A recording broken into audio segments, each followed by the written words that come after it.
তারা আমি আল্লাহর নিয়ামত প্রাপ্ত ব্যক্তিদের মধ্যে থাকবে। ওয়াইনাল ফুজ্জার লাফি জাহিম, আর যারা অপরাধী হবে, যারা গুনাহগার হবে, যারা পাপ পঙ্কিলতার সঙ্গে জড়িত হবে, আল্লাহ রাব্বুল আলামিন বলেছেন তারা জাহিম নামক স্থানে অবস্থান করবে। দুই শ্রেণীর ব্যক্তিকে আল্লাহ তাআলা দুই ধরনের স্থানে দাখিল করায়। এখন নারী এবং পুরুষকেও আল্লাহ রাব্বুল আলামিন আমলের দিক দিয়ে সমান অধিকার দিয়েছেন। কিছু কিছু ক্ষেত্রে নারীকে সবচেয়ে বেশি অধিকার দিয়েছেন, কন্যা হিসেবে অধিকার দিয়েছেন, স্ত্রী হিসেবে অধিকার দিয়েছেন, মা হিসেবে অধিকার দিয়েছেন। এগুলো আলোচনা করতে গেলে ধারাবাহিকভাবে অনেক সময়ের দরকার। এলেম চর্চার অধিকার দেওয়া হয়েছে।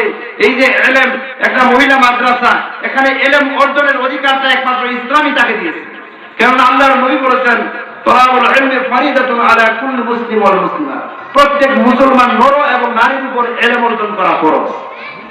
এবং এই হাদিসের জন্য যিনি সবচেয়ে বেশি মেহনত করেছেন এবং মুফসিরিন হাদিস বর্ণনাকারীদের ব্যক্তিদের মধ্যে 7টা স্তর, মুফসিরিন হাদিস বর্ণনাকারীদের মধ্যে অন্যতম হলেন হযরত আয়েশা সিদ্দিকা রাদিয়াল্লাহু তাআলা আনহা।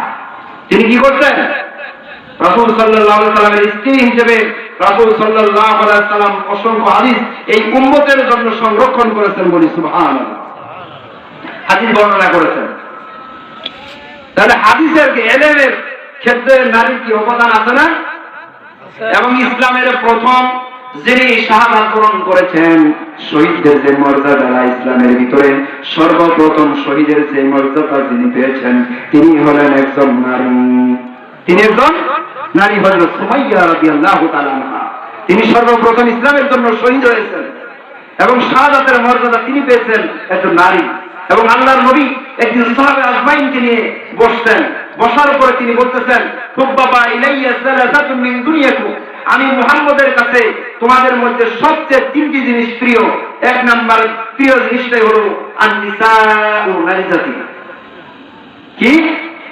নারী জাতি হলো সবচেয়ে বেশি প্রিয় রাসূলের কাছে। 2 নাম্বার আত্মীয় সুগন্ধি ব্যবহার করা।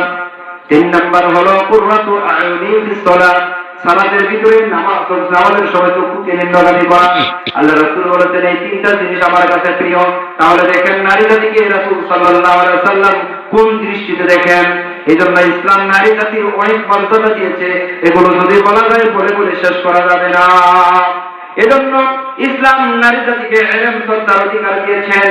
আল্লাহ রাব্বুল আলামিনের নবী বলেছেন মান সালাকা তরিকান ইয়ালতামিসু ফিহি ইলমান সাহালাল্লাহু লাহু বিহি তরিকান ইলাল জান্নাহ, যে ব্যক্তি ইলম অর্জন করার জন্য কোন পথ অবলম্বন করবে, আল্লাহ পাক রব্বুল আলামিন তার জন্য জান্নাতের পথকে সুগম করে দিবেন।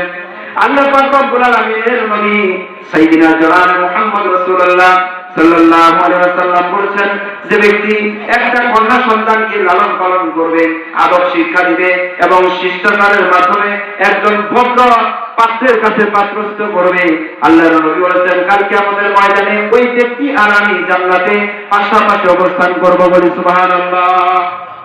কত মর্যাদা দিয়েছে একজন নারীকে। আর আল্লাহ রাব্বুল আলামিন বলেন যে আমি যাকে ইচ্ছা তাকে ছেলে দান করি, যাকে ইচ্ছা তাকে আমি শুধু মেয়ে দান করি, যাকে ইচ্ছা তাকে আমি ছেলে মেয়ে উভয় দান করি, যাকে ইচ্ছা তাকে আমি আল্লাহ তাআলা সন্তান অবস্থায় রাখি। তাহলে ছেলে মেয়ে এগুলো কে দেন? আল্লাহ তাআলা। কিন্তু খ্রিস্টান ধর্মের তারা বলে অর্গানাইজেশন নারীর কোনো আত্মা নাই। তারা বলে যে একটা আসবাবপত্র যেমন ঘরে ঘরে সাজিয়ে রাখছে, সুকেস টেবিল চেয়ার যেরকম, তারা বলে যে নারীর কোনো আত্মা নাই, এটা মানুষের কাতারেই পড়ে না, বরং তারা বলে যে এটা একটা আসবাবপত্রের মতো। প্রাচীন সভ্যতায়, রোম সভ্যতায় এজন্য নারীর কোনো অধিকার ছিল না, বাজারে তারা বিক্রি করছে। আমরা যেমন তরি তরকারি